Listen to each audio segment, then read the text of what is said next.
আসসালামু আলাইকুম রহমতুল্লাহি ওয়া বারাকাতুহু। আলহামদুলিল্লাহ নাহমাদুহু ওয়া নুসাল্লি আলা রাসূলিহিল কারীম, আম্মা বা'দ। সুপ্রিয় দর্শক, আপনারা দেখছেন আত-তাহরিক টিভির নিয়মিত আয়োজন প্রশ্ন করে দিন জানুন এই অনুষ্ঠান। আজকের এই অনুষ্ঠান সম্প্রচারিত হচ্ছে দারুল ইফতা হাদিস ফাউন্ডেশনের সৌজন্যে। আপনারা অনুষ্ঠানটা বেশি বেশি করে শেয়ার করে দেবেন, যাতে করে যে সমস্ত ভাইয়েরা জানে না তাদের জানার একটা সুযোগ তৈরি হয়। আল্লাহ রাব্বুল আলামিন বলছেন, ফাসআলু আহলা যিকরি ইন কুনতুম লা তা'লামুনা বিল বায়িনাতি ওয়াজ যুবুর। তোমরা জ্ঞানীদেরকে জিজ্ঞেস করো যে বিষয়ে তোমরা জানো না, দলিল প্রমাণ সহকারে।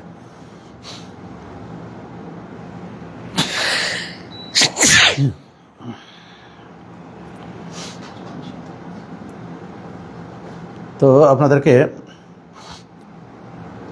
স্বাগত জানাচ্ছি। আপনারা বেশি বেশি করে প্রশ্ন করবেন। আমাদের আজকের এই পেজের কমেন্ট বক্সে আপনারা আপনাদের প্রশ্নগুলি করবেন ইনশাল্লাহ। আমরা সাধ্যমতো আপনাদের প্রশ্নগুলির উত্তর দেওয়ার চেষ্টা করব ইনশাল্লাহ। ভাই মিনহাজ পারভেজ প্রশ্ন করেছেন, হাত তুলে দোয়া করার শুরুতে ও শেষে কী বাক্য দ্বারা হামদ ও দুরূদ পাঠ করতে হবে? দেখুন, হামদ ও সানার অনেকগুলি দোয়া আছে। আপনি হামদ এবং সানার যে কোনো দোয়া দিয়ে শুরু করতে পারেন। মূলত প্রথম আল্লাহর শুকরিয়া জ্ঞাপন করা এবং সেই সাথে রাসূলুল্লাহ সাল্লাল্লাহু আলাইহি ওয়াসাল্লামের উপরে দরুদ পাঠ করা, এর মাধ্যমে দোয়া শুরু করতে হয়। বিশেষত দরুদে ইব্রাহিম পাঠ করতে পারেন, তাহলে হবে, সেটাই উত্তম হবে। কারণ দরুদে ইব্রাহিমে বিভিন্ন জায়গায় বিভিন্ন হাদিসে দু একটা শব্দ পরিবর্তনের মাধ্যমে এসেছে। সাহাবায়ে কেরামকে রাসূলুল্লাহ সাল্লাল্লাহু আলাইহি ওয়াসাল্লাম দরুদ পাঠের যে পদ্ধতি শিখিয়েছিলেন, সেখানে তিনি দরুদ ইব্রাহিমই পাঠ করে শিখিয়েছিলেন। তো সেজন্য দরুদ ইব্রাহিম পাঠ করাটা আমাদের জন্য উত্তম। আর শেষে আপনি আল্লাহ রাব্বুল আলামিনের গুণগান করে বা ইসমে আজম, যেটা আনাস রাদিয়াল্লাহু আনহু বলছে যে রাসূলুল্লাহ সাল্লাল্লাহু আলাইহি সাল্লাম তিনি বেশিরভাগ রব্বানা আতিনা ফিদ দুনিয়া হাসানা ওয়া ফিল আখিরাতি হাসানা ওয়া কিনা আযাবান নার, এই দোয়া বেশি বেশি করে পাঠ করতেন। তো আপনার দোয়ার মধ্যে এই দোয়াটা থাকবে। আর এরপরে আপনি যে নির্দিষ্ট কোনো বাক্য শেষ করার অভাবে নাই। তো আপনি আল্লাহর কাছে দোয়া করতে পারেন, রব্বানা তাকাব্বাল মিন্না ইন্নাকা আনতাস সামিউল আলিম ওয়া তুব আলাইনা ইন্নাকা আনতাত তাওয়াবুর রহিম, এইভাবে আপনি বলে শেষ করতে পারেন।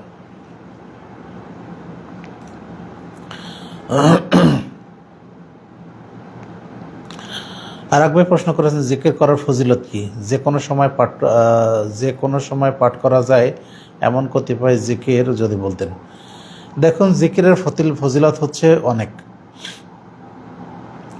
রাসূলুল্লাহ সাল্লাল্লাহু আলাইহি ওয়াসাল্লাম তিনি একটা হাদিসে আবু দারদা রাদিয়াল্লাহু আনহু থেকে বর্ণিত, তিনি বলেন রাসূলুল্লাহ সাল্লাল্লাহু আলাইহি ওয়াসাল্লামকে বলতে শুনেছি, তিনি বলেছেন যে আমি কি তোমাদেরকে এমন কোনো আমলের কথা বলে দেব না যা তোমাদের প্রভুর নিকট অত্যধিক প্রিয়, এবং তোমাদের আমলের জন্য সেটা তোমাদের আল্লাহর রাস্তায় জিহাদ করার ক্ষেত্রে তোমাদের নিজেরা নিহত হওয়া এবং অন্যদেরকে নিহত করা তার চেয়ে উত্তম, এবং তোমাদেরকে আল্লাহর রাস্তায় দান করা আল্লাহর রাস্তায় তোমাদের দান করার চেয়ে উত্তম। তখন সাহাবায়ে কেরাম বললেন, হে আল্লাহর রাসূল বলুন। তখন তিনি বললেন, সেটা হলো আল্লাহর জিকির করা।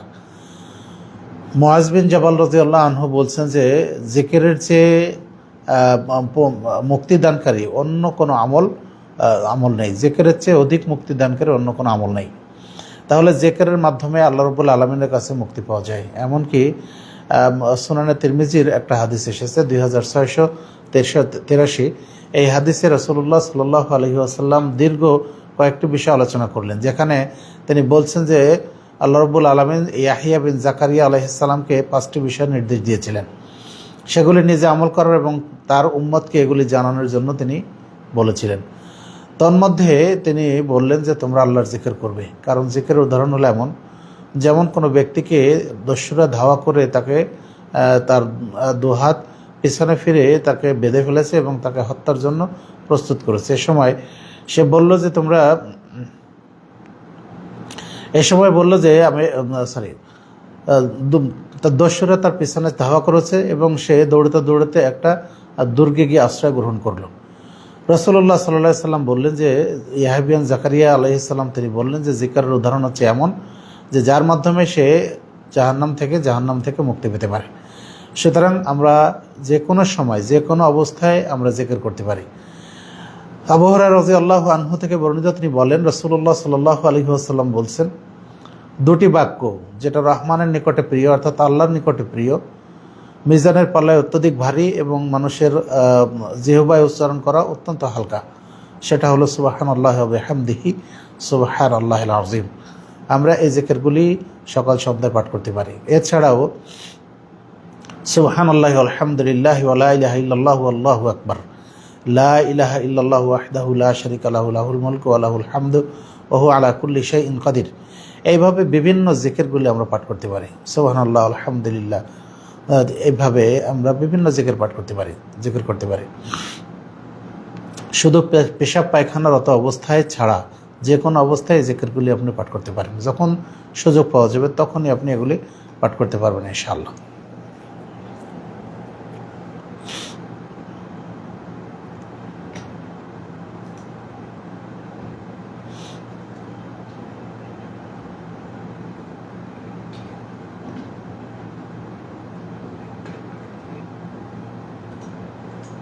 সমস্যা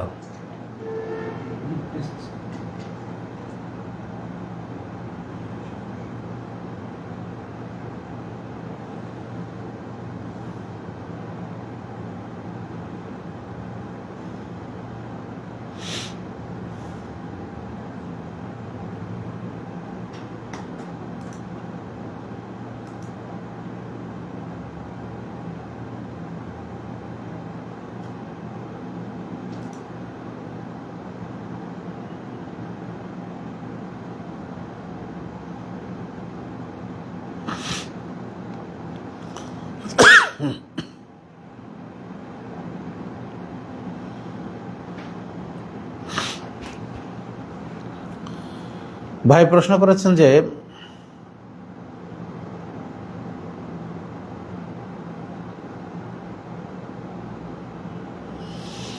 আর এক ভাই মাহমুদ প্রশ্ন করেছেন যে নবী ও রাসূল শুধু মানুষ জাতির জন্য ছিলেন না জিন জাতির জন্যও ছিলেন? অন্যান্য নবী রাসূলের কথা আমরা জানি না বা জানা যায় না, তবে রাসূলুল্লাহ সাল্লাল্লাহু আলাইহি ওয়াসাল্লাম, মুহাম্মদ সাল্লাল্লাহু আলাইহি ওয়াসাল্লাম তিনি মানুষ এবং জিন উভয়ের জন্যই তিনি রাসূল হিসেবে প্রেরিত হয়েছিলেন। যেমন জিনরা রাসূলুল্লাহ সাল্লাল্লাহু আলাইহি ওয়াসাল্লামের কোরআন শুনে গিয়ে তারা আশ্চর্য হয়ে বলল, ইন্না সামি'না কুরআনান আজাবা, আমরা এক আশ্চর্য ধরনের কোরআন শুনেছি। এছাড়া রাসূলুল্লাহ সাল্লাল্লাহু আলাইহি ওয়াসাল্লাম একসময় সাহাবীদের মাঝখান থেকে তিনি চলে গেলেন এবং অনেকক্ষণ থেকে রাসূলুল্লাহ সাল্লাল্লাহু আলাইহি ওয়াসাল্লামকে খুঁজে পাওয়া যাচ্ছিল না। তিনি ফিরে এসে বললেন যে আমি তোমাদের ভাই জিনদের কাছে গিয়েছিলাম তাদেরকে কোরআন শোনাতে, তাদেরকে দিনের দাওয়াত দিতে, এবং তিনি ফিরে এসে জানালেন যে তোমাদের ভাই জিনদের খাবার হচ্ছে হাড্ডি এবং কয়লা, সুতরাং এইগুলি দিয়ে তোমরা ইস্তেঞ্জা করবে না। এইভাবে রাসূলুল্লাহ সাল্লাল্লাহু আলাইহি ওয়াসাল্লাম তিনি জিনদের কাছে তার দিনের দাওয়াত তিনি পৌঁছিয়েছেন বলে জানা যায়। ভাই মাহাদি হাসান প্রশ্ন করেছেন, ইমাম যখন রুকু থেকে ওঠেন তখন ইমামের সাথে সামি আল্লাহু লিমান হামিদা বলবো কি? হ্যাঁ, রাসূলুল্লাহ সাল্লাল্লাহু আলাইহি ওয়াসাল্লাম তিনি বলছেন যে কাব্বার জুইলাল ইমামু লিইউতাম্মা বিহি, ইন্নামা জুইলাল ইমামু লিইউতাম্মা বিহি ফাইদা কাব্বারা ফাকাব্বিরু। ইমামকে নির্ধারণ করা হয় তার অনুসরণ করার জন্য, সুতরাং যখন ইমাম তাকবীর বলে তখন তোমরা তাকবীর বলো। আর যদিও হাদিসের শেষে আছে যে ইমাম যখন সামি আল্লাহু লিমান হামিদা বলবে তখন তোমরা বলবে রব্বানা লাকাল হামদ। তারপরও কোনো মুহাদ্দিসিন কেরাম এই কথা বলেছেন যে ইমাম যখন সামি আল্লাহু লিমান হামিদা বলে তখন মুক্তাদিও সামি আল্লাহু লিমান হামিদা বলবে, তারপর রব্বানা লাকাল হামদ এটা পাঠ করবে।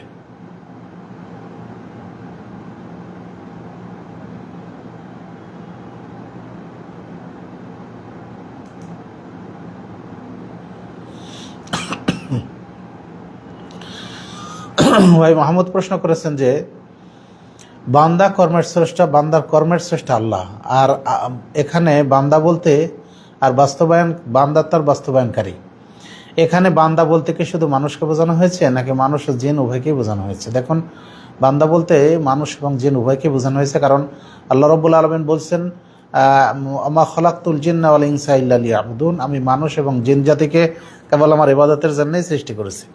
সুতরাং জিনরাও আল্লাহ রাব্বুল আলামিনের সৃষ্টি বা আল্লাহর বান্দা।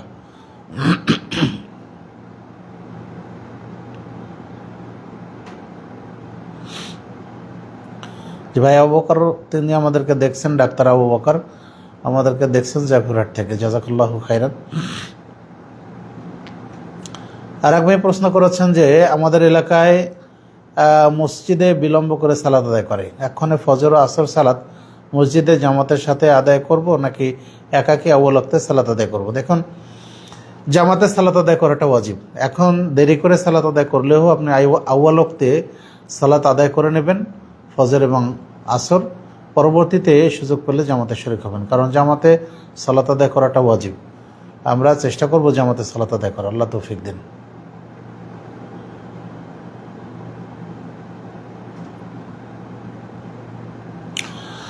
আর এক ভাই প্রশ্ন করেছেন যে কাফেরদের নাবালেগ সন্তানরা কি শরীয়তের দৃষ্টিতে কাফের হিসেবে গণ্য হয়?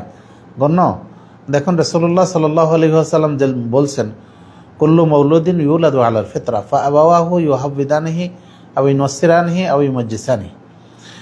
প্রত্যেক আদম সন্তান ফিতরাতের উপর জন্মগ্রহণ করে, অতঃপর পিতামাতা তাকে ইহুদি বানায় অথবা নাসারা বানায় অথবা অগ্নিপূজক বানায়। তো নাবালেগ সন্তান, কাফেরদের নাবালেগ সন্তান, সে বড় হলে কাফেরই হতো, কুফরি করতে, এটাই স্বাভাবিকভাবে ধরে নেওয়া যায়। এখন যে সমস্ত নাবালেগ সন্তান তারা শৈশবে বালেগ হওয়ার পূর্বেই মারা যাবে কাফেরদের, সে সমস্ত সন্তানকে কিয়ামতের দিন বা পরকালীন জীবনে ইব্রাহিম আলাইহিস সালামের মাধ্যমে তাদের আকীদা শিক্ষা দেওয়ার ব্যবস্থা হবে বলে আল্লাহ রাব্বুল আলামিন, রাসূলুল্লাহ সাল্লাল্লাহু আলাইহি ওয়াসাল্লাম কোন হাদিসে বলেছেন। আবার অন্য হাদিসে আছে যে কাফেরদের নাবালেগ সন্তান যারা মৃত্যুবরণ করেছে তারা দামিসুল জান্নাতের প্রজাপতি হবে বলে এভাবে বলা হয়েছে। সুতরাং আল্লাহ রাব্বুল আলামিনের উপর আমরা তাদের বিষয়টা ছেড়ে দেব, আল্লাহ তাদের ফয়সালা করবেন ইনশাআল্লাহ। আর এক ভাই প্রশ্ন করেছেন, জুমার দিন সুগন্ধি ও তেল মাখার কথা হাদিসে বলা হয়েছে, এখনে গোসলের পূর্বে তেল মাখতে হবে নাকি গোসলের পরে তেল মাখতে হবে? দেখুন, গোসলের পূর্বে না পরে এই বিষয়টা যদিও সুস্পষ্টভাবে হাদিসে বলা হয়নি, তবে কোন কোন হাদিসে পাওয়া যায় যে তেল মাখার সময় যদি হাত লজ্জাস্থানে লেগে যায় তাহলে তাকে আবার গোসল করতে হবে, ওযু করতে হবে কিনা, ওযু ভঙ্গ হবে কিনা। তাহলে বোঝা যায় তেল মাখার বিষয়টা আসলে গোসলের পরেই। এখন কারো যদি গোসলের পূর্বে মাখার অভ্যাস থাকে তাহলে তিনি গোসলের আগেও মাখতে পারেন, কিন্তু সুগন্ধির বিষয়টা এটা অবশ্যই গোসল করার পরে, কারণ গোসলের আগে সুগন্ধি মাখলে সেটা তো অবশ্যই পানিতে চলে যাবে।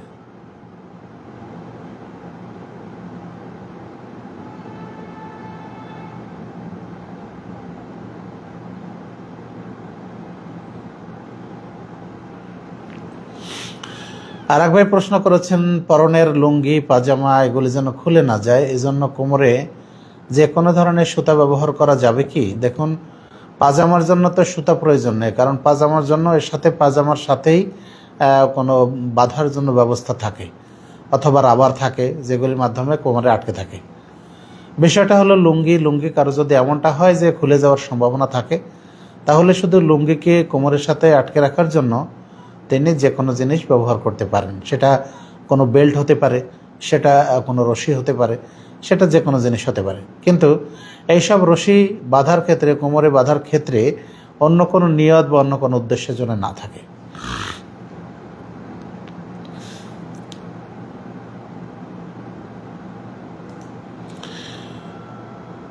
আর এক ভাই প্রশ্ন করেছেন যে মোবাইল ফোন আসক্তি থেকে মুক্ত থাকার উপায় যদি বলতেন।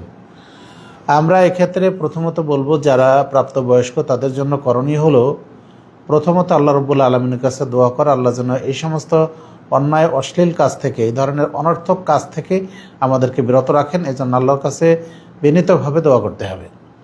2 নম্বর বিষয় হলো যে আমরা যে কাজ করি, যার যেটা পেশা, সে এই পেশাগত কাজে বেশি করে সে লিপ্ত থাকবে, এগুলি বেশি বেশি করে করবে, তাহলে মোবাইল ব্যবহার করার মতো সময় সুযোগ তার হবে না।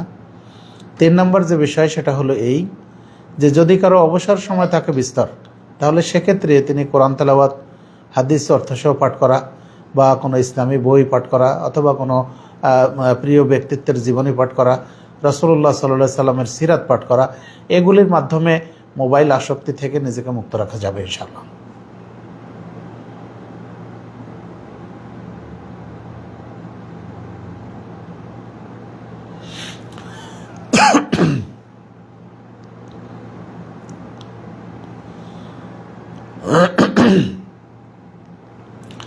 এক ভাই প্রশ্ন করেছেন যে আল্লাহ আমাদের যে সকল বিধিবিধান দিয়েছেন এগুলো কি সৃষ্টি না আল্লাহর কালাম যা সৃষ্ট নয়? কোরআন যেটা আল্লাহ রাব্বুল আলামিন আমাদের নিকটে নাজিল করেছেন সেটা আল্লাহর কালাম, এটা সৃষ্ট নয়। আর এখানেই মূল বিধানগুলি বর্ণিত হয়েছে। আর রাসূলুল্লাহ সাল্লাল্লাহু আলাইহি ওয়াসাল্লামকে যে হাদিসগুলি আমরা পাই সেগুলি রাসূল সাল্লাল্লাহু আলাইহি সাল্লামের কাছে ইলহামের মাধ্যমে হোক, ওহীর মাধ্যমে হোক, জিবরিল আলাইহিস সালামের মাধ্যমে তাকে জানানো হয়েছে। আর সেগুলি হচ্ছে রাসূলুল্লাহ সাল্লাল্লাহু আলাইহি সাল্লামের বাক্য। সুতরাং আল্লাহর কালাম যেটা সেটা অবশ্যই সৃষ্ট নয়, সেটা আল্লাহর কালাম। আর অন্য যেগুলি বিধান রাসূলের মাধ্যমে দিয়েছেন সেগুলি হাদিস।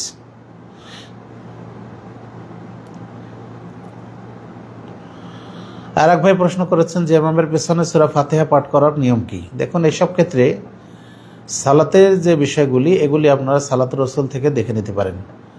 ইমামের পেছনে সূরা ফাতিহা পাঠ করার জন্য দুটি পদ্ধতি আছে। একটা হলো ইমাম যখন পাঠ করে থামবেন তখন আপনি পাঠ করবেন, যেমন আলহামদুলিল্লাহ রাব্বিল আলামিন বলে ইমাম থামবেন, তারপর আপনি ওই ফাঁকে বলবেন আলহামদুলিল্লাহ রাব্বিল আলামিন। আর যদি ইমাম এভাবে সাক্তা না করেন, কোনো সুযোগ না দেন, তাহলে সেক্ষেত্রে ইমাম যখন পাঠ করে আলহামদুলিল্লাহ রাব্বিল আলামিন তখন আপনি ইমামের সাথে সাথে পাঠ করবেন আলহামদুলিল্লাহ রাব্বিল আলামিন। এভাবে পাঠ করা যাবে ইনশাআল্লাহ।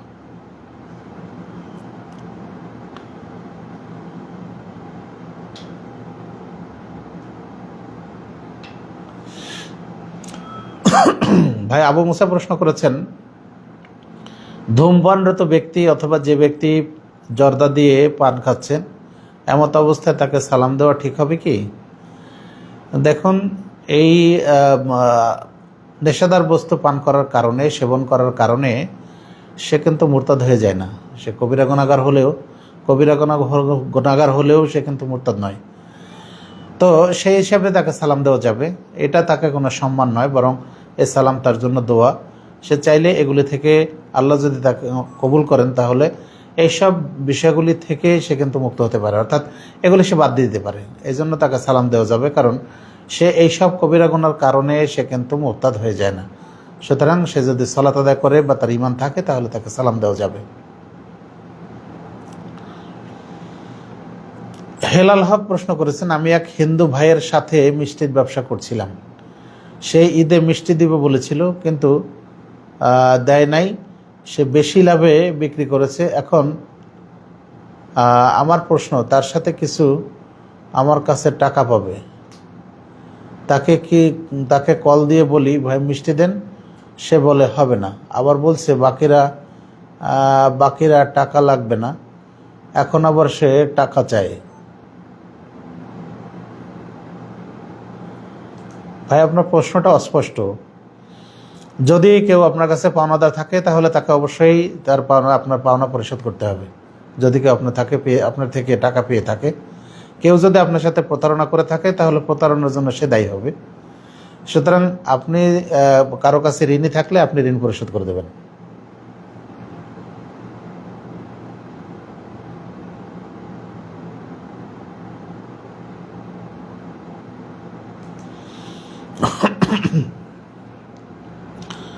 এক ভাই প্রশ্ন করেছেন যে সবকিছু আল্লাহর ইচ্ছাতেই হয়। প্রশ্নটা হলো, কোরআনের কি কোনো ক্ষমতা আছে? কোরআনের কোনো ক্ষমতা নেই, ক্ষমতা হচ্ছে আল্লাহর। সুতরাং আল্লাহর ইচ্ছাতেই সবকিছু সম্পাদিত হবে।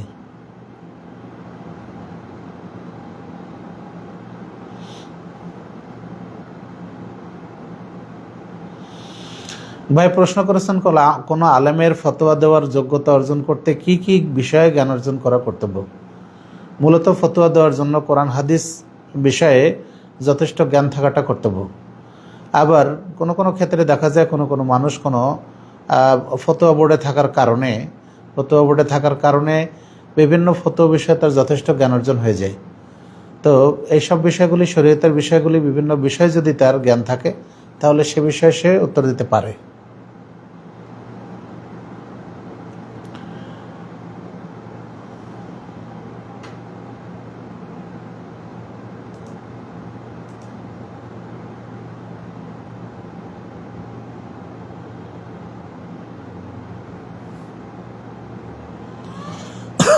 ভাই সাকিব প্রশ্ন করেছে, আব্দুল্লাহ সাকিব,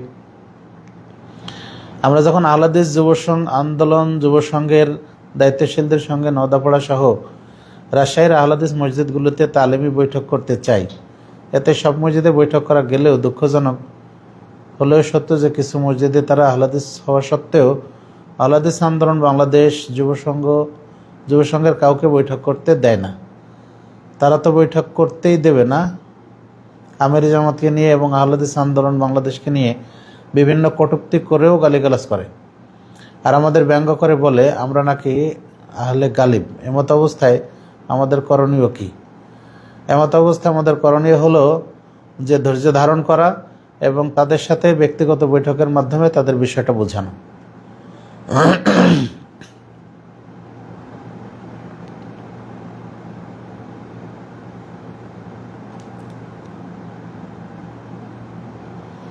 মোস্তাফিজুর রহমান প্রশ্ন করেছেন যে রাতের জিকিরগুলো কি কি? রাতের জিকির বলতে যদি আপনি শয়নকারের জিকির বলেন তাহলে প্রথমত শোয়ার সময় দোয়া পড়বেন বিসমিকা আল্লাহুম্মা আমুতু ওয়া আহইয়া, এরপর আয়াতুল কুরসি, সূরা নাস, ফালাক, ইখলাস 3 বার করে পাঠ করে 2 হাত একসাথে করে ফুঁক দিয়ে সারা শরীর মাসে করা যতদূর 2 হাত যায়। এরপর সূরা বাকারার শেষ 2 আয়াত, এরপরে সুবহানাল্লাহ, আলহামদুলিল্লাহ, ওয়া লা ইলাহা ইল্লাল্লাহ, আল্লাহু আকবার। সুবহানাল্লাহ 33 বার, আলহামদুলিল্লাহ 33 বার, আল্লাহু আকবার 33 বার, আর শেষে কালিমায়ে তাওহীদ অথবা আল্লাহু আকবার 34 বার পাঠ করা যায়। এর সাথে সূরা মুলক এবং সূরা সাজদা তেলাওয়াত করা যায়। এরপরেও যদি আপনার ঘুম না আসে তাহলে আরও হাদিসে বর্ণিত বা কোরআনে বর্ণিত বিভিন্ন জিকির আপনি পাঠ করতে পারেন। আর যদি রাত্রের বেলা এমনিতেই জাগ্রত হয়ে সেই জিকিরের কথা বলেন তাহলে সেক্ষেত্রে প্রথমত রাতের সালাত আদায় করা, এরপরে সময় থাকলে কোরআন তেলাওয়াত করা, আর তারপরে সময় থাকলে তওবা ইস্তেগফার বেশি বেশি করে করা, এবং সেই সাথে সুবহানাল্লাহি ওয়া বিহামদিহি সুবহানাল্লাহিল আযীম, সুবহানাল্লাহি ওয়া বিহামদিহি আদাদা খালকিহি ওয়া রিদা নাফসিহি ওয়া জিনাতা আরশিহি ওয়া মিদাদা কালিমাতিহি, এইভাবে যত জিকির আছে আপনার যা মুখস্থ থাকে আপনি পাঠ করতে পারেন।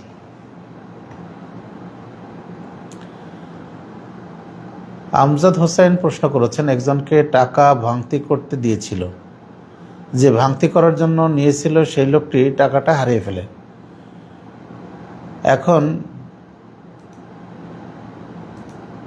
এখন প্রশ্ন হচ্ছে যে টাকা দিয়েছিল তার করণীয় কি? সে কি তার কাছ থেকে টাকা ফেরত দিবে? টাকার পরিমাণ ছিল 500 টাকা। দেখুন,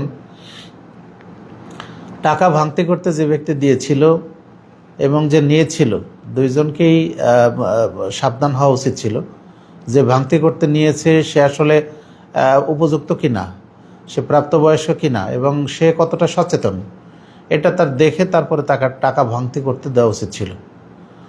আর যে ব্যক্তি নিয়েছিলেন সে যদি এটা অনিচ্ছাকৃত তার কাছ থেকে হারিয়ে যায় বা হারিয়ে যায় তাহলে তার কোনো দোষ নেই। যদি অবহেলার কারণে টাকা তার কাছে হারিয়ে যায় তাহলে যে ব্যক্তি টাকা ভাঙতি করতে দিয়েছিল তাকে টাকাটা ফেরত দিতে হবে। আর যদি অনিচ্ছা সত্ত্বেও হারিয়ে যায়, অসতর্কতা বশত হারিয়ে যায়, তাহলে টাকা ফেরত দিতে হবে না, বরং যে ব্যক্তি ভাঙতি করতে দিয়েছিলেন তাকেই মাফ করে দেওয়া উচিত। সবসময় খেয়াল রাখতে হবে যে আমরা যে কাজই করব না কেন আমরা দায়িত্ব সচেতনভাবে নিব, আর সেটা সচেতনতার সাথে পালন করার চেষ্টা করব ইনশাআল্লাহ। আল্লাহ তৌফিক দেন।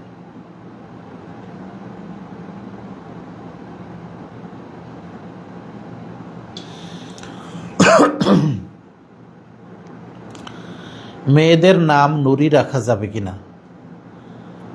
নূর অর্থ জ্যোতি বা আলো, তাহলে নুরি যদি হয় তাহলে অর্থ হবে আমার নূর বা আমার জ্যোতি, আমার আলো। সেই অর্থে যদি কেউ নাম রাখতে পারেন, কিন্তু এই নূরের যদি ভিন্ন কোনো অর্থ কেউ করার চেষ্টা করেন তাহলে এগুলি থেকে দূরে থাকাটা কর্তব্য হবে।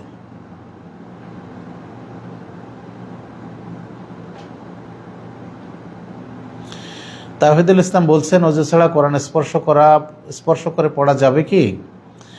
দেখুন, আল্লাহ রাব্বুল আলামিন বলছেন লা ইয়ামাসসুহু ইল্লাল মুতাহহারুন, পবিত্রগণ ব্যতীত কেউ কোরআন স্পর্শ করে না। অর্থাৎ এখানে আল্লাহ রাব্বুল আলামিন ফেরেশতাদেরকে বুঝিয়েছেন। সালাফে সালেহিনের মধ্যে কোরআন স্পর্শ করে পড়ার ব্যাপারে দ্বিমত রয়েছে।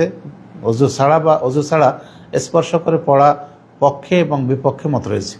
কেউ কেউ বলছেন অজু ছাড়া কোরআন তেলাওয়াত করাতে কোনো সমস্যা নেই, আবার কেউ কেউ কেউ বলেছেন যে না, অজু করে কোরআন তেলাওয়াত করাটাই উত্তম। আমাদের আমাদের নিকটে আমরা যেটা বলবো সেটা হলো এই, কোরআন আল্লাহ রাব্বুল আলামিনের বাণী, আমাদের নিকট অত্যন্ত সম্মানিত গ্রন্থ। এই গ্রন্থ তেলাওয়াতের অন্যতম আদব হচ্ছে অজু সহ তেলাওয়াত করা। সুতরাং আমরা সাধ্যমতো কোরআনের মাসহাফ যখন আমরা তেলাওয়াত করব, মাসহাফ যখন মানে সামনে নিয়ে পড়ব, তখন অবশ্যই অজু রাখার চেষ্টা করবো ইনশাআল্লাহ। যদি আমরা স্ক্রিনে পড়ি, কোরআনের যদি কম্পিউটারের স্ক্রিনে পড়ি, মোবাইলের স্ক্রিনে পড়ি, তাহলে সেক্ষেত্রে অজুটা শর্ত নয়। অথবা এমন কোনো বই থেকে আমরা পড়ি যে বইতে অন্য অন্য ভাষা মিশ্রিত আছে, যেমন তাফসির, বাংলা হোক বা ইংরেজি হোক বা উর্দু হোক বা অন্য কোনো ভাষা হোক, তাহলে সেক্ষেত্রে স্পর্শ করে পড়াতে কোনো সমস্যা নেই।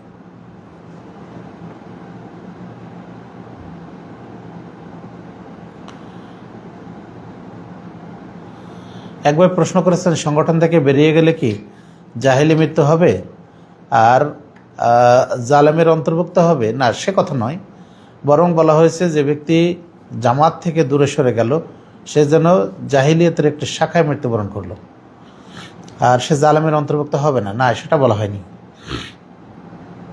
মুস্তাফিজুর রহমান আর একটা প্রশ্ন করেছেন, ভিতরের সালাতে কুনুতের সাথে আর কি কি দোয়া পাঠ করা যায়? বেতেরের সালাতে দোয়া কুনুতের পরে আর অন্য কোনো দোয়া পাঠ না করাটাই উত্তম। তবে বর্তমানে কোনো কোনো মুহাদ্দিস, কোনো কোনো মুহাক্কিক তারা বলতে চাচ্ছেন যে বেতেরের সালাতের দোয়া কুনুতের পরে সাধ্যমতো অন্যান্য দোয়া পাঠ করা যায়, যেভাবে কুনুতের নাজেলাতে পাঠ করা যায়। তবে বেতেরের কুনুতে শুধু বেতেরের কুনুত পাঠ করাটাই উত্তম হবে, কারণ রাসূলুল্লাহ সাল্লাল্লাহু আলাইহি সাল্লাম বেতেরের কুনুতে অন্য কোনো দোয়া পাঠ করেছেন বলে এরকম কোনো দলিল পাওয়া যায় না। তবে কুনুতে নাজারাত আল্লাহ রাসূল সাল্লাল্লাহু আলাইহি সাল্লাম দীর্ঘ দোয়া করেছেন।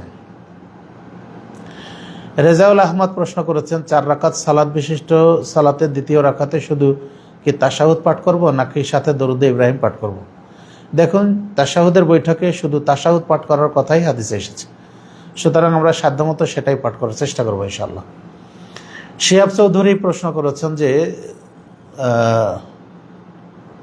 ফরজ সালাতের পরে ইমাম মুক্তাদি সবাই হাত তুলে একসাথে সম্মিলিত মোনাজাত করা বেদাত, এটা তো স্পষ্ট, কিন্তু প্রশ্ন হচ্ছে একাকী করা যাবে কি? রাসূল সাল্লাল্লাহু আলাইহি সাল্লাম কি একাকী ফরজ সালাতের পরে মোনাজাত করে তাহলে সুন্নাহ সম্মত হবে? একাকে নিয়মিত মোনাজাত করার স্পষ্ট দলিল আছে কি? বিস্তারিত বুঝিয়ে বলবেন। দেখুন, রাসূলুল্লাহ সাল্লাল্লাহু আলাইহি ওয়াসাল্লাম ফরজ সালাতের পরে সম্মিলিত বা একাকী দোয়া করেছেন এমন কোনো দলিল পাওয়া যায় না। আর ফরজ সালাতের পরে নিয়মিত হাত তুলে দোয়া করার কোনো দলিল নেই। কারো যদি প্রয়োজন হয় যে সে তার অসুখ বিসুখ, বিপদ আপদ বা অন্য কোনো চাহিদা, এগুলি সে আল্লাহর কাছে পেশ করতে চায়, তাহলে সে ব্যক্তিগতভাবে দোয়া করতে পারে। সেটা ফরজ সালাতের পরে হোক, সেটা নফল সালাতের পরে হোক, সেটা কোরআন তেলাওয়াতের পরে হোক, যে সময় হোক না কেন, তার সুবিধা মতো সময় সে দোয়া করতে পারে, হাত তুলে দোয়া করতে পারে। কিন্তু ফরজ সালাতের পরেই এটাকে নির্দিষ্ট করে নেওয়া, এটা দলিলবিহীন আমল।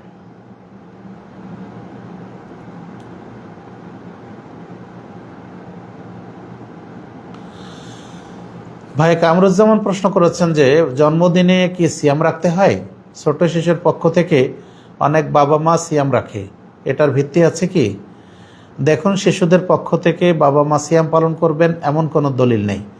তবে ছোট বাচ্চাদের পক্ষ থেকে যদি তাদের বয়স 7-এর কম হয়, তাহলে 7ম দিনে, অর্থাৎ 7 দিনের কম হয়, তাহলে 7ম দিনে আকিকা করবে, তার মাথার চুল মুন্ডন করবে এবং সেই পরিমাণ রূপা সাদাকা করে দেবে।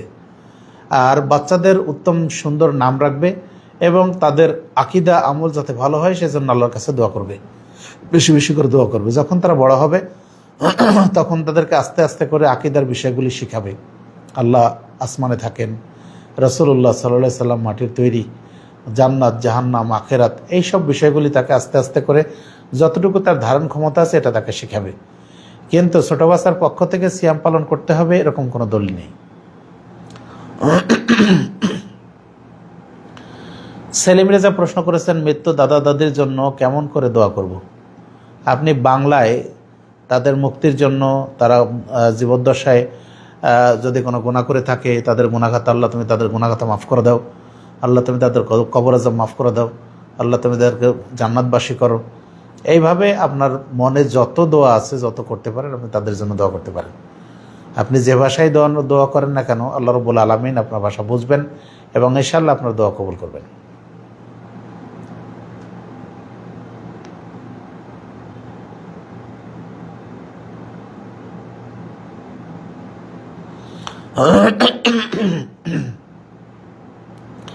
এক ভাই প্রশ্ন করেছেন, প্রেম করা কি হালাল? অবশ্যই। আপনি আপনার পিতামাতার সাথে, আপনি আপনার স্ত্রীর সাথে, আপনি আপনার ভাই বোনের সাথে অবশ্যই ভালোবাসা পোষণ করবেন, এটা তো অবশ্যই করতে হবে, এটা তো ফরজ। কিন্তু কোনো পরনারীর সাথে তার সাথে ভালোবাসার নাম করে ফষ্টি নষ্টি করে এগুলি হারাম, এগুলি করা যাবে না, এগুলি থেকে বিরত থাকবেন।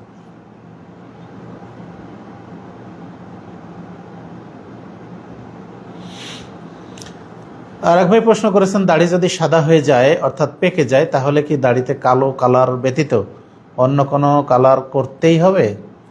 সাদা রাখা যাবে কি না বিস্তারিত বুঝিয়ে বলবেন। দেখুন, খিজাব লাগানোটা হচ্ছে সুন্নত। রাসূলুল্লাহ সাল্লাল্লাহু আলাইহি ওয়াসাল্লামের কাছে বিদায় হজের সময় আবু বকর রাদিয়াল্লাহু আনহু যখন তার পিতা আবু কুহাফাকে নিয়ে আসলেন, তখন তার চুল দাড়ি সবগুলোই সাদা ছিল। রাসূলুল্লাহ সাল্লাল্লাহু আলাইহি ওয়াসাল্লাম আবু বকরকে বললেন যে তুমি কি তার দাড়িগুলিকে রাঙিয়ে দিতে পারলে না? তো এভাবে আরও অনেক হাদিস আছে যেগুলিতে রাসূলুল্লাহ সাল্লাল্লাহু আলাইহি ওয়াসাল্লাম খিজাব মাখার জন্য তিনি তার উম্মতকে বলেছেন। এছাড়া আনাস রাদিয়াল্লাহু আনহু থেকে বর্ণিত আছে যে রাসূল সাল্লাল্লাহু আলাইহি ওয়াসাল্লাম নিজেও তিনি মেহেদির খিজাব লাগাতেন। তো এই জন্য এটা সুন্নত হিসেবে পালন করতে পারেন। আর যদি কেউ না লাগান তাতেও সমস্যা নাই, তবে রাসূলুল্লাহ সাল্লাল্লাহু আলাইহি ওয়াসাল্লাম ইহুদি নাসারিদের বিরোধিতা করতে বলেছেন, সেই হিসাবে খিজাব লাগানোটাই উত্তম হবে। ভাই আব্দুল আজিজ প্রশ্ন করেছেন, আমি একটি হানাফি মাদ্রাসায় পড়ালেখা করি, সেখানে আমাকে রাফুল ইয়াদাইন করতে দেয় না, তারপর অনেক বেদাতি কাজকর্ম করায়। আমি এখন মাদ্রাসা ছাড়তেও পারছি না, কিন্তু আমাকে বাধ্য হয়ে এসব কাজ করতে হচ্ছে, এর জন্য কি আমি গুনাহগার হব? জি, অবশ্যই গুনাহগার হবেন। কারণ রাফুল ইয়াদাইন করতে দেয় না, সেজন্য সালাত বাতিল হবে না, সালাত হয়ে যাবে। কিন্তু বেদাতি যে কর্মকাণ্ড আপনি ওখানে বসে করছেন সেগুলির কারণে অবশ্যই আপনি গুনাহগার হবেন। মাদ্রাসা কী জন্য ছাড়তে পারছেন না আমি জানি না। আমার মনে হয় যে আপনার অন্য আর্থিক সমস্যা থাকলে আপনি নওগাঁর বিভিন্ন মাদ্রাসা, কলমডাঙ্গা, কদমডাঙ্গা, এখানে 3টা মাদ্রাসা আছে যেখানে লজিংয়ে থেকে পড়ার ব্যবস্থা আছে বা ফ্রি পড়ার ব্যবস্থা আছে। আপনার যদি আর্থিক কারণে আপনি ছাড়তে না পারেন তাহলে ওখানে গেলে আশা করি আপনার সে ব্যবস্থা হয়ে যাবে। এছাড়াও ঢাকা, নারায়ণগঞ্জে অনেক আহলে হাদিস প্রতিষ্ঠান আছে যেখানে আপনি পড়ালেখা করলে নিজের অর্থ যোগানোর জন্য আপনি নিজে যে কোনো কাজ করে আপনি পড়ালেখাও করতে পারবেন, আপনার অর্থের যোগানো হবে। সুতরাং আপনি ছাড়তে পারছেন না, এ কথা ঠিক নয়। ওখানে আপনাকে কেউ বাধ্য করে, ওখানে কেউ জোর করে রাখছে না। আপনার পড়ালেখার জন্য অন্য বহু জায়গা আছে, আপনি সেখানে যেতে পারেন। আর এই বেদাতি কর্মকাণ্ড করে নিজেকে পাপী করা থেকে বিরত থাকা কর্তব্য। কারণ হাদিস পড়ছেন, কোরআন পড়ছেন আর আমল করছেন বিরোধী, এটা আদৌ ঠিক নয়।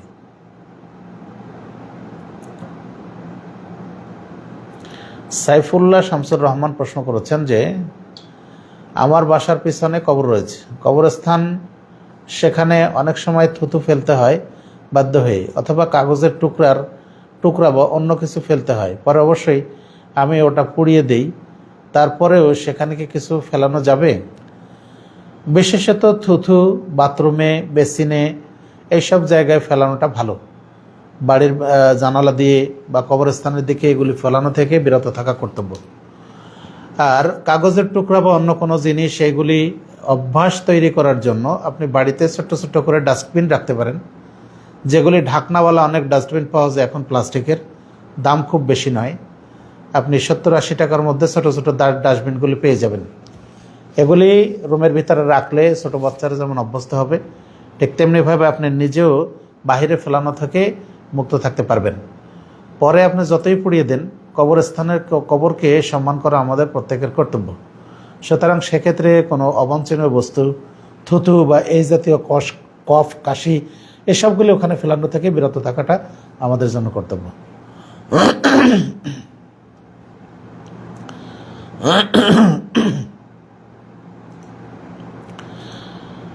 মাহফুজুর রহমান ফরাজি প্রশ্ন করেছেন, স্বামীর তালাকের ইচ্ছা আছে কিন্তু নির্দিষ্ট করে নিয়ত করেনি, এমত অবস্থায় স্বামী যদি তার স্ত্রীকে চলে যেতে বলে এবং তার বউকে তালাকের ব্যবস্থা নিতে বলে তবে তালাক হবে?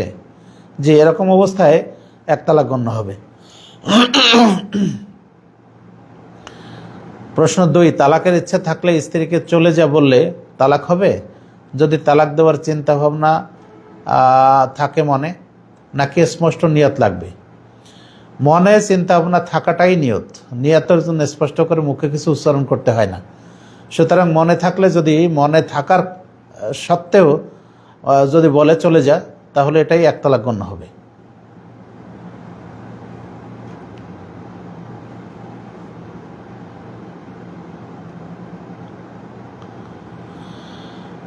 ভাই শরীফুল ইসলাম রনি প্রশ্ন করেছেন যে বন্যায় পুকুরে পানি ভরে পরে ভেসে আসা মাছ ধরে খাওয়া জায়েজ হবে কি?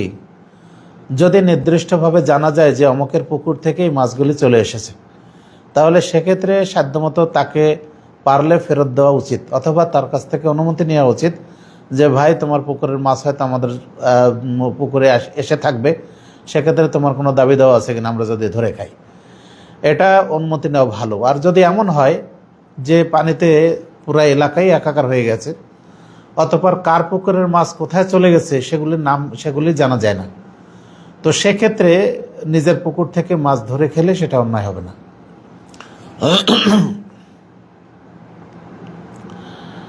আর এক ভাই প্রশ্ন করেছেন, বন্যা হলে অপবিত্র পানি পায়ে লাগিয়ে মসজিদে সালাতে যেতেই হবে কি? দেখুন, মসজিদে সালাত আদায় করা, জামাতে সালাত আদায় করাটা ওয়াজিব। এখন যদি এমন ব্যবস্থা থাকে যে মসজিদে যাওয়ার পরে মসজিদ থেকে পা ধুয়ে, অপবিত্র পানি থেকে পা ধুয়ে তারপরে সালাত আদায় করা যায়, তাহলে সেক্ষেত্রে সালাত আদায় করা, মসজিদে গিয়ে সালাত আদায় করাটাই কর্তব্য। বিষয়টা যদি এমন হয় যে পানি এতই বিষাক্ত বা দূষিত যে পানিতে অসুস্থ হয়ে যাওয়ার সম্ভাবনা আছে, তাহলে সেক্ষেত্রে বাড়িতে সালাত আদায় করা যাবে। অথবা পানির পরিমাণ যদি এমনই হয় যে যেগুলি মাড়িয়ে মসজিদে যাওয়া সম্ভব নয়, তাহলে সেক্ষেত্রেও বাড়িতে সালাত আদায় করা যাবে। জি আলহামদুলিল্লাহ।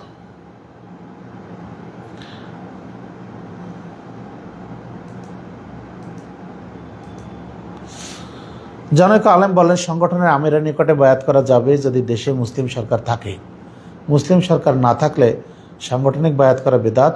এই বক্তব্য কি সঠিক? বক্তব্যটা উল্টা হয়ে গেছে। বক্তব্য হলো, যদি মুসলিম সরকার থাকে তাহলে বায়াত হবে মুসলিম সরকারের নিকটে, আর যদি মুসলিম সরকার না থাকে তাহলে সংগঠনের যিনি প্রধান, যদি হকপন্থী সংগঠন হয় তাহলে সংগঠনের প্রধানের নিকটে সারাই বায়াত গ্রহণ করা যাবে।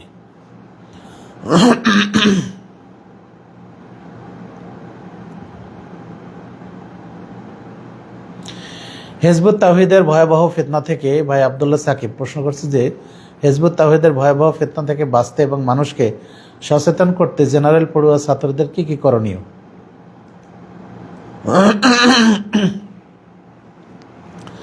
জেনারেল শিক্ষিত যে সমস্ত ভাইয়েরা আছে তাদের জন্য করণীয় হলো হকপন্থী কোনো প্রতিষ্ঠানের বইপত্র পড়াশোনা করা এবং তাদের কাছ থেকে শরীয়তের বিষয়গুলি ফয়সালা নেওয়া।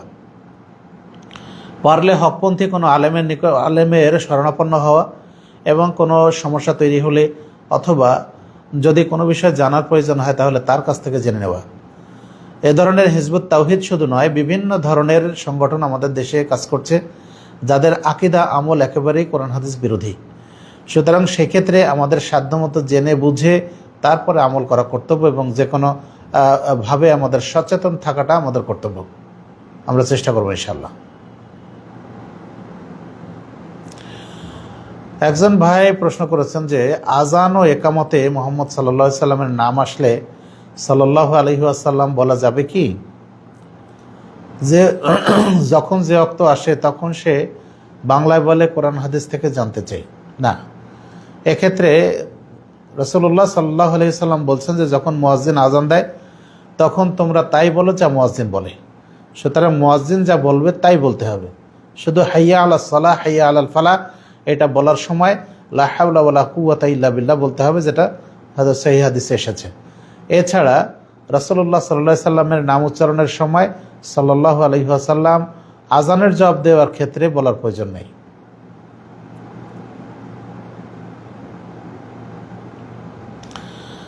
যারা রাফিজি শিয়াদেরকে ভালোবাসে, তাদেরকে সমর্থন করে, তাদেরকে মুসলিম বলা যাবে কি?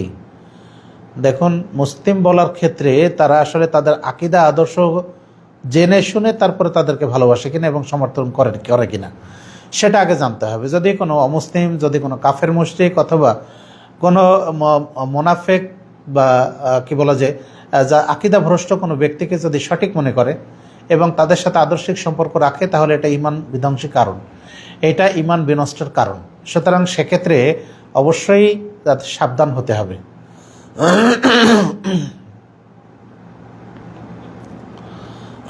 সুফিদের আকীদা সম্পর্কে জানতে চাই। সুফিদের অনেক ভ্রান্ত আকীদা রয়েছে, যেগুলি অনেক, আমরা বিশেষত বলবো যে কোরআন হাদিস বিরোধী তারা অনেক আকীদা পোষণ করে। তারা অনেক সময় মারেফত বলে যে মারেফতের মাধ্যমে আল্লাহ রব্বুল আলমিনের সাথে ফানাফিল্লাহ হয়ে যাওয়া যায়। এ ধরনের ভ্রান্ত অনেক আকীদা তাদের আছে। সুতরাং এইসব সুফিদের থেকে আমাদেরকে বিরত থাকা কর্তব্য। ভাই আব্দুল আহাদ আমাদেরকে দেখছেন কুয়েত থেকে, জাযাকুল্লাহ খাইরান।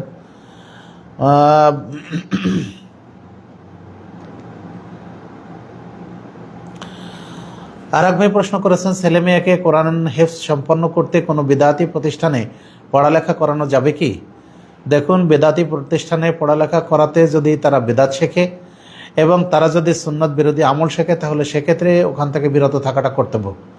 আর যদি তারা কোরআন হেফজ করে এবং বলে যে আমলের ক্ষেত্রে কোরআন ও সহিহ হাদিস অনুযায়ী আমল করলে কোনো সমস্যা নাই, তাহলে সেক্ষেত্রে আপনি আপনার ছেলে মেয়েকে ওখানে পড়াশোনা করার সুযোগ দিতে পারেন। তাছাড়া কোনো হকপন্থী কোনো প্রতিষ্ঠান খুঁজে নিতে হবে। সুফি আকীদায় বিশ্বাসী যাদের আকীদা ভ্রষ্ট, তাদের পিছনে জেনে শুনে সালাত আদায় করা যাবে না, বরং তাদের পিছনে যদি জানা যায় যে সেই আকীদা পোষণ করে এবং তার আকীদা যদি ওই ধরনের ইসলাম বিরোধী হয়, তাহলে সেক্ষেত্রে অবশ্যই তার ইক্তেদা করা থেকে দূরে থাকতে হবে।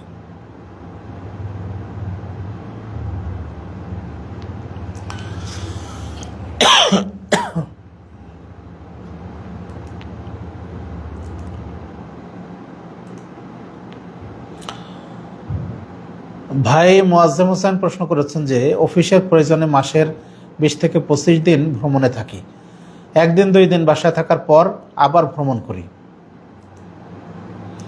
এমতো অবস্থায় কসর কতদিন করা যাবে? ভ্রমণ যদি প্রতিনিয়ত হয় তাহলে প্রতিনিয়তই কসর করা যাবে। 20-25 দিন শুধু নয়, যদি সারা মাস কেউ ভ্রমণ করে তাহলে সে সারা মাসও কসর করতে পারে। যেমন যে সমস্ত নাবিকেরা জাহাজে থাকে, তারা সাধারণত এক জায়গায় থাকে না, তারা এক দেশ থেকে ও দেশ, এই শহর থেকে ওই শহরে, এইভাবে তারা ঘুরে বেড়ান। সুতরাং তারা কিন্তু সারা বছরই মুসাফির থাকেন যদি এক জায়গায় অবস্থান না করেন।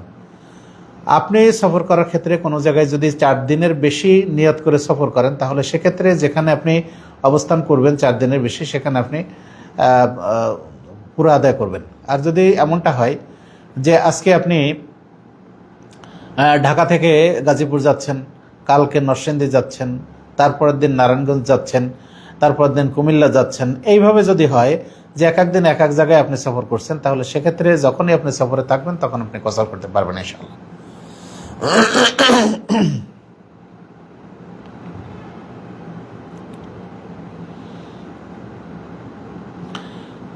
তালাক 2 ভাবে হয়। এক ভাই প্রশ্ন করেছেন, তালাকের ইচ্ছা থাকা অবস্থায় বউকে 3 বছরে অনেকবার চলে যেতে বললে কি সংসার করার নিয়ম কি?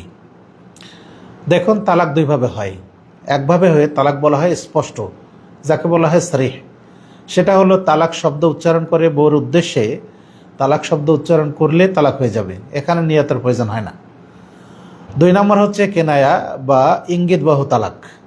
এই তালাকটা নিয়ত সহকারে হতে হয়। যদি অন্তরে নিয়ত থাকে যে তার সাথে আমি আর সংসার করব না, আর এক্ষেত্রে যদি তাকে বলা হয় যে তুমি চলে যাও, তোমার বাপের বাড়ি চলে যাও, তোমার ভাইয়ের বাড়ি চলে যাও, তুমি আমার সংসার থেকে বের হয়ে যাও, তোমাকে স্বাধীন করে দিলাম, তোমাকে মুক্ত করে দিলাম, তোমার সাথে আমার কোনো সম্পর্ক নাই, এ ধরনের কোনো শব্দ উচ্চারণ করলে সাথে সাথে তালাক হয়ে যায়, এক তালাক হয়।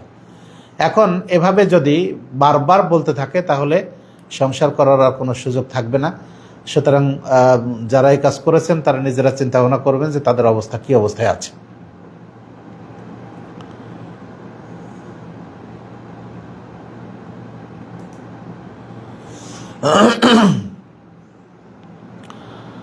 ভাই প্রশ্ন করেছেন যে মানুষ এতটাই উত্তেজিত হয়ে গেছে যে ফুটবলের মতো জুয়ার আসরে তাই আমি ফাইনাল খেলার একটু আগে মহান আল্লাহকে বলেছি, আল্লাহ আর্জেন্টিনা যদি হেরে যায় আমি সিন্নি খাওয়াবো। এমন মান্যত করা আমার ঠিক হয়েছে কিনা, ভুল হয়েছে, করণীয় কি? এইসব ক্ষেত্রে মান্যত না করাই ভালো। যেহেতু এটা কোনো শরিয়া অনুষ্ঠান নয়, এটা কোনো এর কোনো মানে দুনিয়াবি এবং পরকালীন কোনো উপকার নাই, বরং এটা একটা অনর্থক কাজ। যারা খেলছে তাদের বিষয় আলাদা, বরং আমাদের মুসলমানদেরকে দিন ধর্ম থেকে, আকীদা আমল থেকে, আল্লাহর জিকির থেকে ফিরিয়ে রাখার জন্য আজকে সারা বিশ্বের অমুসলিম গোষ্ঠী কাজ করছে।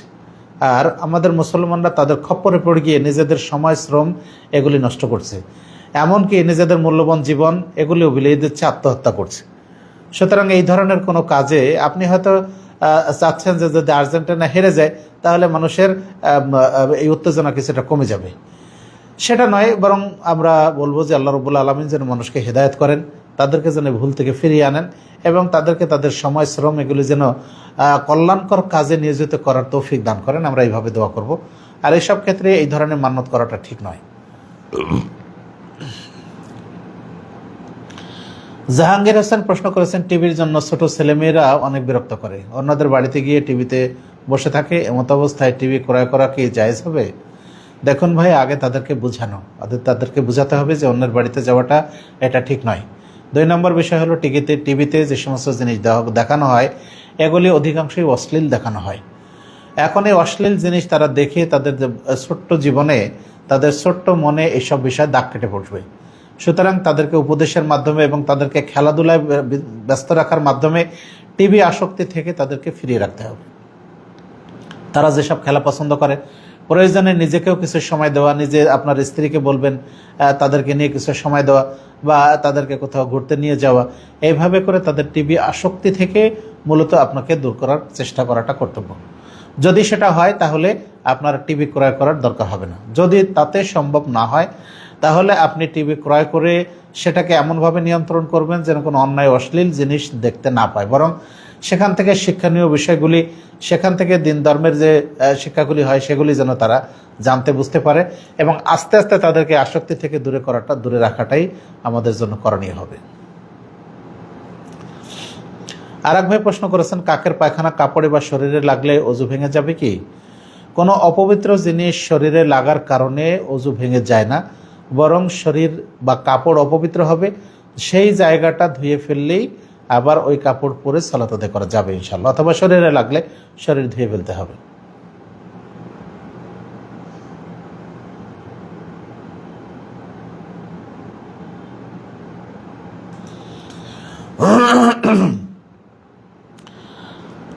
আহনাব প্রশ্ন করেছেন যে মুসলিম সরকার থাকলে তার নিকটে বায়াত করতে হবে, কিন্তু আমাদের দেশে তো মুসলিম সরকার। আপনাকে বুঝতে হবে, মুসলিম সরকার শুধু থাকলেই হয় না, বরং ইসলামী সরকার হতে হয়। তার আকীদা, আমল এবং তার শাসন পদ্ধতি সেগুলো ইসলামী হতে হয়। আপনি এই বর্তমানে মুসলিম সরকার আমাদের দেশে যিনি আছেন, আপনি কি তার কাছে গিয়ে বললে, বায়াতের কথা বললে সে কি বুঝবে যে বায়াতটা কী জিনিস, বায়াত কিভাবে করাতে হয়, বায়াত কেন করাতে হয়, বায়াতের গুরুত্ব কি, বায়াতের তাৎপর্য কি, এটা কি সে জানে? তাহলে শুধু নাম সর্বস্ব মুসলমান হলেই কি তার কাছে বায়াত করা যাবে? মূলত উদ্দেশ্য হলো সরকার মুসলিম ব্যক্তিত্ব হতে হবে এবং তার শাসন পদ্ধতি ইসলামী হতে হবে।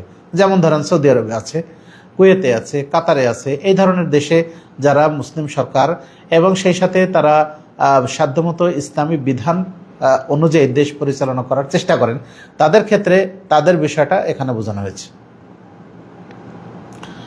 সাজিদ হাসান সজল বলেছেন, একজন পুরুষ মুসল্লি তার 4-5 বছরের ছোট মেয়েকে তার সাথে পুরুষদের কাতারে দাঁড়িয়ে দেয়, এটা কি ঠিক হচ্ছে? দেখুন, যদি এতে মুসল্লিদের একাগ্রতা বিনষ্ট হয় তাহলে এগুলি থেকে বিরত থাকাটা কর্তব্য।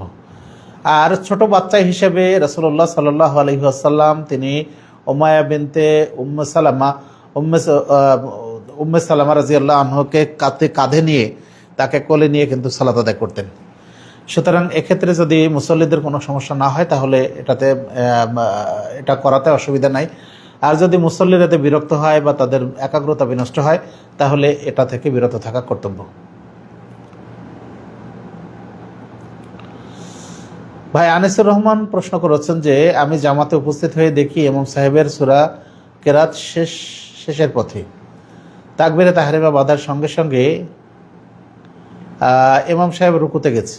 এমত অবস্থায় আমি শুধু সূরা ফাতিহা পড়ব না সানা পড়তে রুকুতে আর সানা পড়ে রুকুতে যাব? অনুগ্রহ করে জানিয়ে বাধ্য করবেন। দেখুন, সানার অপর নাম হলো দোয়া ইস্তেফতাহ, অর্থাৎ শুরু করার দোয়া।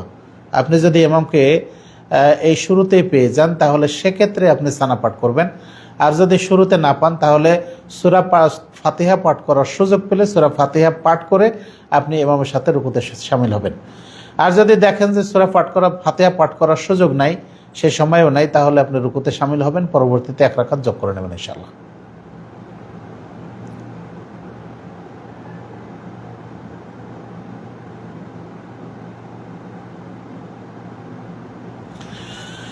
একজন আহলাদিস আলেম বলেছেন যে কেউ যদি কোনো হারাম সম্পর্কে থাকে তাহলে তার দোয়া কবুল হবে না, এটা কি সঠিক? জি ভাই, কোনো ব্যক্তি যদি কোনো হারাম কোনো সম্পর্কে থাকে অথবা এমন কোনো কবিরা গুনাহ করে, কবিরা গুনাহে লিপ্ত থাকে, তাহলে তার দোয়া কবুল হবে না, এটাই স্বাভাবিক। সুতরাং আমাদেরকে আল্লাহর নিকটে দোয়া কবুল হতে হলে অবশ্যই আমাদেরকে হালালের উপরে থাকতে হবে, হারাম থেকে গুনাহ থেকে বিরত থাকতে হবে, তাহলে আল্লাহ রাব্বুল আলামিন দোয়া কবুল করবেন ইনশাআল্লাহ। এক বোন প্রশ্ন করেছেন, আচ্ছা, সালামুন আলাইকুম বলে কি সালাম দেওয়া যাবে? এটা রাসূলুল্লাহ সাল্লাল্লাহু আলাইহি সাল্লামের সুন্নত নয়, বরং রাসূলুল্লাহ সাল্লাল্লাহু আলাইহি ওয়াসাল্লাম তিনি আসসালামু আলাইকুম, আসসালামু আলাইকা, আসসালামু আলাইকুম ওয়া রাহমাতুল্লাহ, আসসালামু আলাইকুম ওয়া রাহমাতুল্লাহি ওয়া বারাকাতুহু এরকম বিভিন্ন শব্দে সালাম দেওয়ার জন্য বলেছেন। সালামুন আলাইকুম এটা জীবিতদের সালাম নয়, এটা আল্লাহ রাব্বুল আলামিন আদম আলাইহিস সালামকে বলেছিলেন অমুক ওই যে ফেরেশতার দল আছে তুমি তাদেরকে গিয়ে সালাম বলবে এবং এই শব্দ বলবে। তো এটা পরকালীন বিষয় বা এটা গায়েবের বিষয়। দুনিয়াতে রাসূলুল্লাহ সাল্লাল্লাহু আলাইহি সাল্লাম আমাদের অনুসরণীয়, সুতরাং রাসূলুল্লাহ সাল্লাল্লাহু আলাইহি সাল্লাম যেভাবে শিখিয়েছেন সেইভাবে আমরা আমল করবো ইনশাআল্লাহ।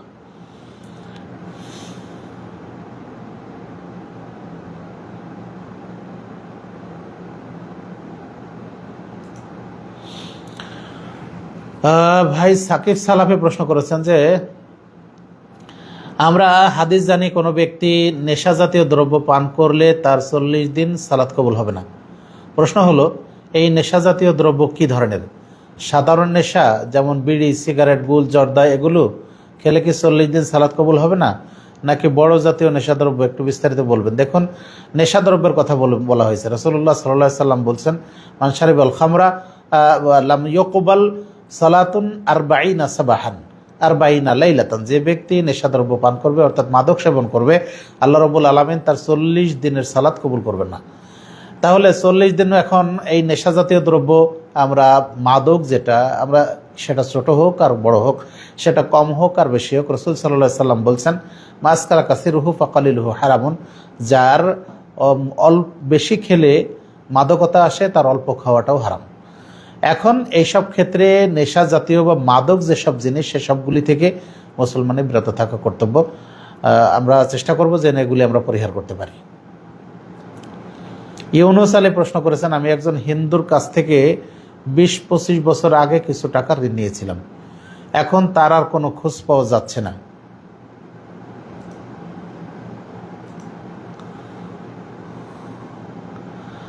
বাড়িও নিশ্চিহ্ন হয়েছে, টাকাটা কি করব? অথবা তার স্ত্রী বেঁচে আছেন, তাকে টাকা দেওয়া যাবে কি? কি কাজ করলে আখিরাতের হিসাব থেকে বাঁচতে পারবো? হাদিসের উত্তর দিয়ে জানাবেন। হ্যাঁ, যদি তার স্ত্রী বেঁচে থাকে তাহলে তার ওয়ারিস হিসাবে তার স্ত্রীকে দিয়ে দিতে হবে, তাহলে ইনশাল্লাহ দায়মুক্ত হওয়া যাবে। ঋণ করে মারা গেলে সে ঋণ পরিশোধ না হওয়া পর্যন্ত কবরের শাস্তি পেতে হবে। সুতরাং এই দায়মুক্তির জন্য অবশ্যই তার স্ত্রী বেঁচে থাকলে তাকে দিয়ে দেবেন ইনশাল্লাহ।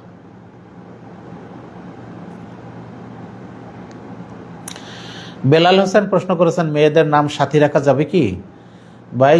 সুন্দর অর্থবোধক আরবি নাম রাখাটা উত্তম। এখন এই সাথী, বিথি, বিউটি, সুইটি এই সব নাম রাখা, এগুলি তো হিন্দু না মুসলমান না খ্রিস্টান না বৌদ্ধ কিছুই বোঝা যাবে না। সুতরাং এ ধরনের নাম রাখার অর্থটা কি? আসলে আমরা নাম রাখবো আমাদের পরিচিতির জন্য। সুতরাং মুসলমানদের পরিচয় বহনকারী সুন্দর আরবি অর্থবোধক নাম আমরা রাখার চেষ্টা করব। আপনি সাহাবিদের, মহিলা সাহাবিদের নাম, নবী রাসূলদের যারা স্ত্রী ছিলেন তাদের নাম, এরকম সুন্দর নাম রাখেন, তাহলে এগুলি পরকালীন জীবনে এই নাম ধরেই তো আল্লাহ রাব্বুল আলামিন আপনাকে আমাকে ডাকবেন। সুতরাং আমরা চেষ্টা করবো ইনশাআল্লাহ। আল্লাহ তৌফিক দিন, আল্লাহুম্মা আমিন। আর এক ভাই প্রশ্ন করেছেন, সন্তানদের বাংলা, ইংরেজি, আরবি ভাষা বলতে ও শিখতে এবং দিনের বড় আলেম তৈরি করতে কোন প্রতিষ্ঠান ভালো হবে? যদি আপনার জানা থাকে তাহলে অবশ্যই বলবেন, উপকৃত হব। আপনার বাড়ি কোথায় সেটা আমি জানি না, সুতরাং আশপাশে যদি রাজশাহীতে হয় তাহলে রাজশাহীতে অনেক ভালো ভালো প্রতিষ্ঠান আছে, যেমন আল মারকাজুল ইসলামী সালাফি নওদাপাড়া, এখানে দিতে পারেন। যদি আপনার বাড়িতে দিনাজপুরে হয় তা দিনাজপুরে অনেক ভালো ভালো প্রতিষ্ঠান আছে, সেখানে আপনি খোঁজ করে দিতে পারেন। যদি নওগাঁয় হয় তাহলে নওগাঁতেও অনেকগুলি প্রতিষ্ঠান আছে। যদি ঢাকা বা ঢাকার আশপাশে হয় তাহলে ঢাকাতে অনেকগুলি প্রতিষ্ঠান আছে, আপনি সেখানে যোগাযোগ করতে পারেন। সুতরাং আপনি যে এলাকার সেই এলাকাতে আপনি যোগাযোগ করবেন ইনশাআল্লাহ। আমরা আজকের সময় একেবারে শেষ হয়ে গেছে, বরং অতিরিক্ত হয়ে গেছে। আমরা আর কোনো নতুন প্রশ্ন নিব না। আমরা এখনই আমাদের এই অনুষ্ঠান এখানেই শেষ করছি। আগামী সপ্তাহ পর্যন্ত আল্লাহ আপনাদের সবাইকে সুস্থ রাখুন, ভালো রাখুন, এই দোয়া করছি। এবং যারা আপনারা এতক্ষণ আমাদের সাথে ছিলেন তাদের জন্য দোয়া করছি, আল্লাহ যেন আপনাদের এই সময় কোরবানির বিনিময়ে কিয়ামতের দিন আপনাদেরকে জাযায়ে খায়র দান করেন। আল্লাহুম্মা আমিন। আকুলু কওলি হাযা আস্তাগফিরুল্লাহ লি ওয়া লাকুম ওয়া লিসাইরিল মুসলিমিন। আসসালামু আলাইকুম ওয়া রাহমাতুল্লাহি ওয়া বারাকাতুহু।